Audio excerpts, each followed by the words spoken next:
Well, it's great to be here. And Rabbi Creditor, thank you for your words. And just on top of Jake's, just thank you for your service. I mean, especially those images, truly, truly incredible. And your reputation precedes you. And so glad you're able to join today.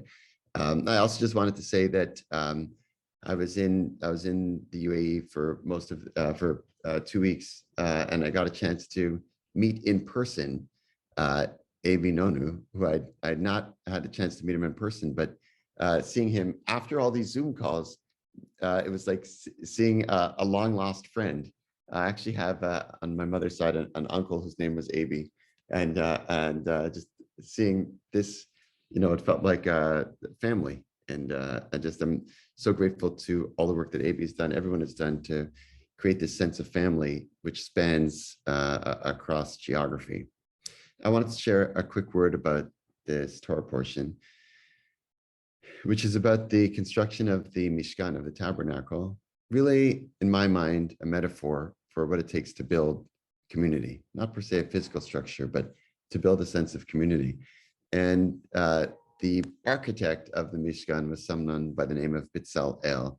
And there's an interesting passage in the Talmud in Brachot that goes like this. Says like this. It says that when God commanded Moses to build the Mishkan, the tabernacle, and the ark, Moses goes ahead and he turns to Bitzalel, the architect, and he flips the order. He doesn't say build the tabernacle and then the ark. He says build the ark and then the tabernacle. And Bitzalel turns back to him and he says, Moses, our teacher, this is not the way the world works. Usually you build the house and then you build the thing that's in it, not the furniture and then the house. Because if you build the furniture first, then you have nowhere to put it. And Moshe is struck by this pragmatism and he says, I think you're right. You must be right. You are more correct than I am. Maybe it's because you were B'Tselel. You were standing in God's shade. You overheard God's command even closer than what Moses, did. Rav Kook takes this debate between Moshe and Bitzalel, what to build first. And he says, this is not just a debate between Moshe and Bitzalel. This is actually a debate of all time.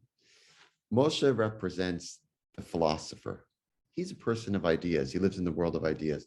And for Moshe, the whole purpose of the Mishkan was the ark and the tablets that the ark would hold.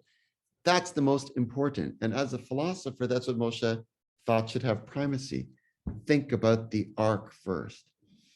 But Bitzalel, Rav Kook's words, was an artist.